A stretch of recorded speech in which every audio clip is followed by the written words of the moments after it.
ऐसा ने भसुरा जी के कैसे देही गारी जी। ऐसा ने भसुरा जी के कैसे देही गारी जी। जेठ बन के अले छोट भैया ससुरारी जी। जेठ बन के अले छोट भैया ससुरारी जी।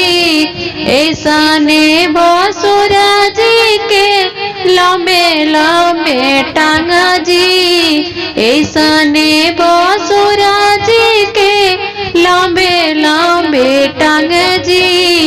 ओही टांगे फारेले चैला हमर जी। ओही टांगे फारेले चैला हमर जी।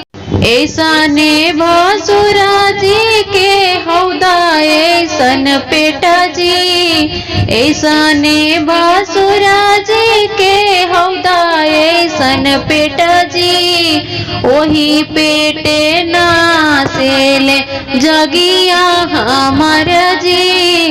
ओही पेटे नासेले जगिया हमर जी।